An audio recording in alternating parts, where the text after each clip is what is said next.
going to give up, and we're not going to give in. We're going to continue to fight, and we got to learn how to compete. We don't know how to compete yet, and it's all about pride. You have to have pride in yourself, and it's a very competitive sport. This is a game of life, but you got to know when things aren't going right that someone has to step up, and that's what we're not getting right now.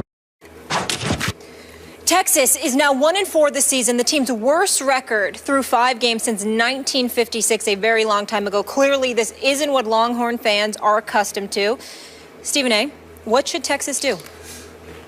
Well, Texas should wait until the season's over, and then they should replace Charlie Strong. Wow. But I want to make sure I clarify my comments because I think people are misconstruing what I'm saying.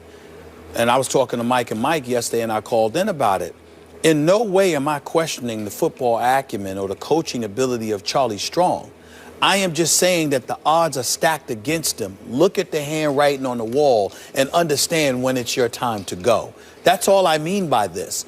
If Texas was a place where they were not used to success, where there was patience, where there was a long-term plan, I've got nothing to say. This is par for the course. Look at what Charlie Strong had to come in there and do.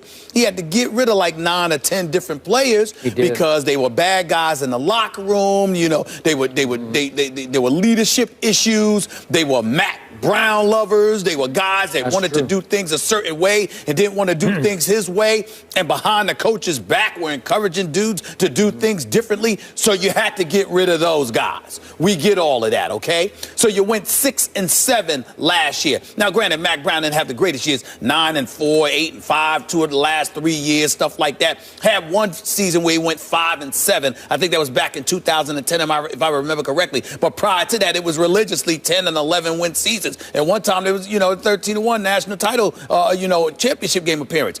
I am simply saying that even though there was time for a change and Charlie Strong seemed like the good candidate, here's where you run into a problem. You were not only 6-7 last year, but you get blown out by TCU. Your only victory came, who was that again? Rice. It was Rice, right? Yeah. That was about it. Nobody else did they beat.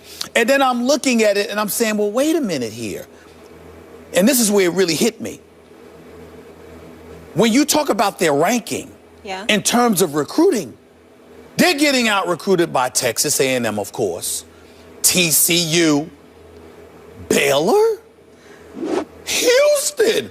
The University of Houston is outranking them in recruiting. Ladies and gentlemen, this is Texas. But he hasn't been given a 4-year recruiting cycle. Wait a minute.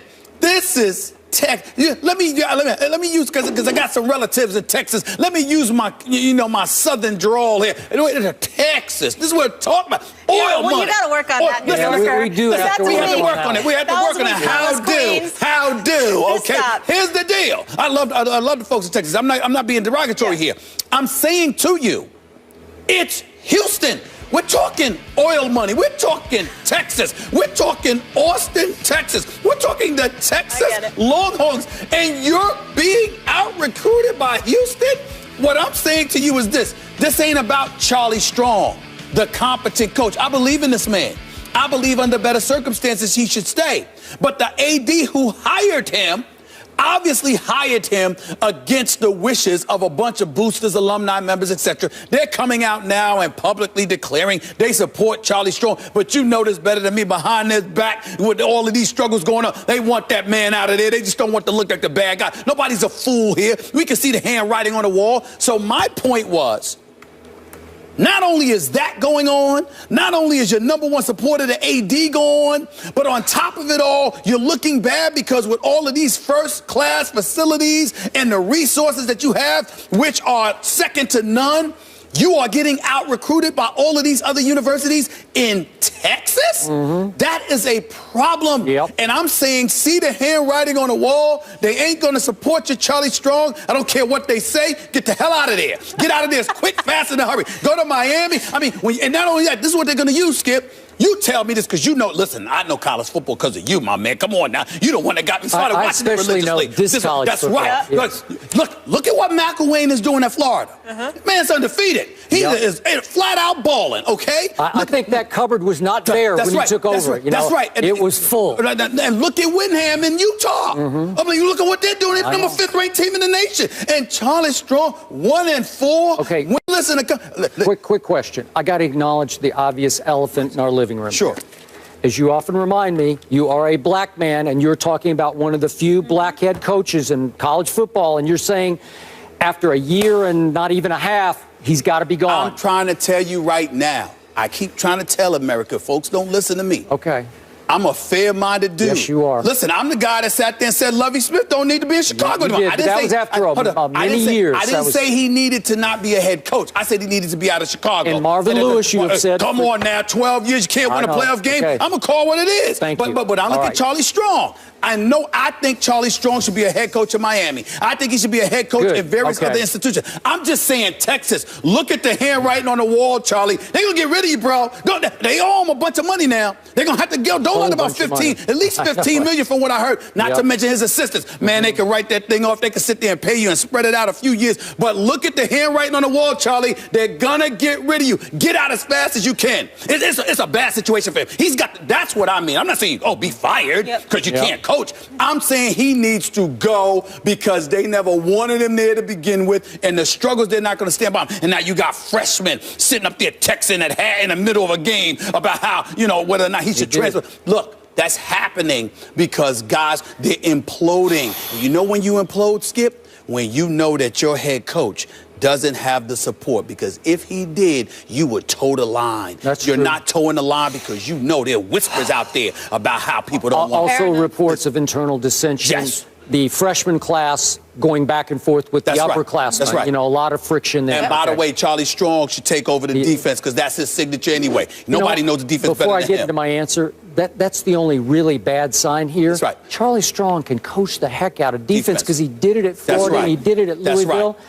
And he did it as a coordinator and a head coach. That's right. And then I'm looking at, wait a second, Charlie, on national TV early on, you give up 38 at Notre Dame. Yep. Then you give up 45 at home to Cal. Right. And then you give up 30 at home to Oklahoma State. Yeah. And then you give up 41 at TCU. And by the way, everybody was acting like that was such a big deal at how they lost to Cal because the extra point was missed. My thing was, what the hell are you doing giving up 45 points? 45 at home. Now that Jared Goff can play. We'll get into him later. 45 though. Okay. Let me just declare myself here because obviously I was born and raised a University of Oklahoma fan. They play this weekend in the Cotton Bowl, arch rival. 10th ranked in the nation. And I was scared of what's going to happen. I was taught at an early age to hate everything Texas, University of Texas.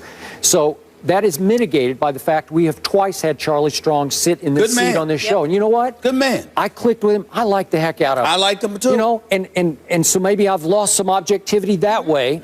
But I do think he deserves the rest of this year. Yeah. This is just me.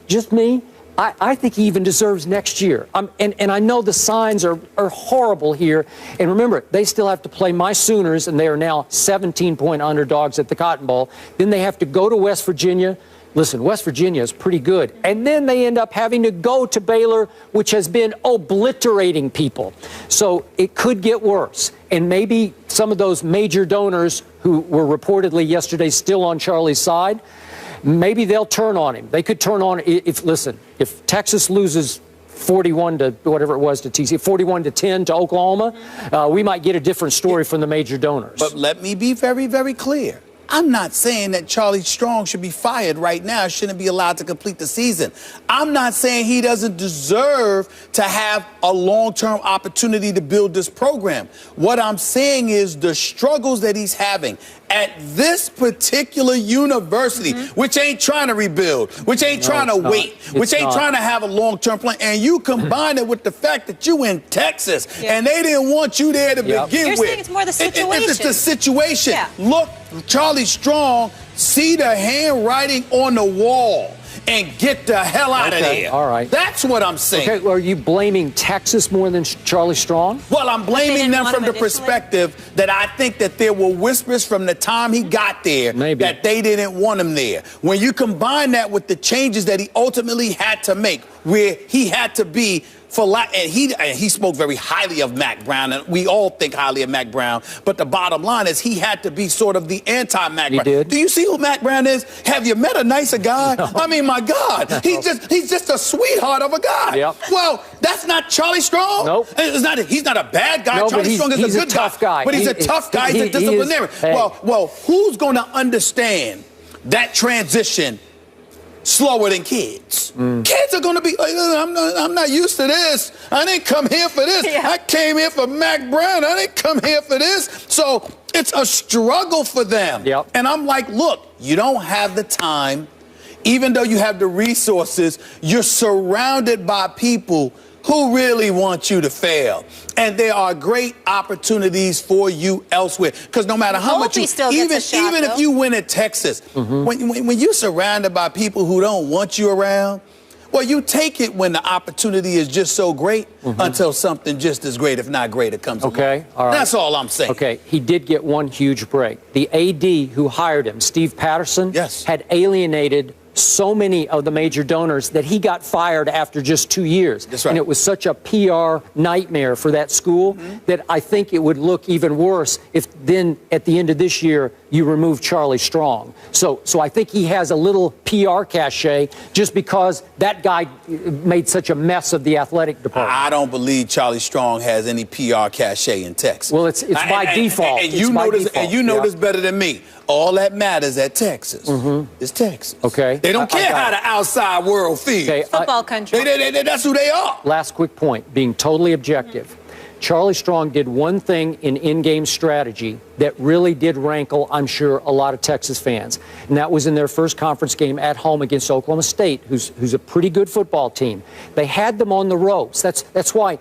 Remember, they had Cal and Oklahoma State on the ropes. Those are two pretty good teams, so let's give him that. Even though you're giving up a lot of points, you're also, because the young quarterback, Gerard Hurd, is pretty good. I like him. He's not a good thrower, but he can, man, you talk about Russell Wilson. This kid's got Russell Wilson all over him. Okay? So you're in the game against Oklahoma State, maybe in control of the game. I watched the whole game. Oklahoma State has the football and is driving for the tying field goal, and Charlie Strong got a 15-yard unsportsmanlike conduct penalty for arguing with the ref and set up the tying field goal. See, that's the kind of thing under this kind of stressful pressure. You cannot do that. There you go. Okay. There you go. All just right. the latest example to support what I'm saying. All right. He just needs to go elsewhere. I'm not questioning his coaching ability and whether or not he deserves to be a head coach. I know he does. Okay. Okay? He just don't need to be there. Okay. Well, I hope Shaka Smart in basketball. I hope he gets off to a better start. I was getting ready to say that. It's even more pressure on Shaka Smart because of the whole Charlie Strong situation. But I have no doubt Shaka Smart going to tear it up. Shaka Smart going to do his thing. All you need is basketball. This ain't football. All you need is two players. And Shaka Smart will get them at the University of Texas. All you need to do is press like crazy, and they will press. Shaka Smart is going to do a hell of a job for that basketball program.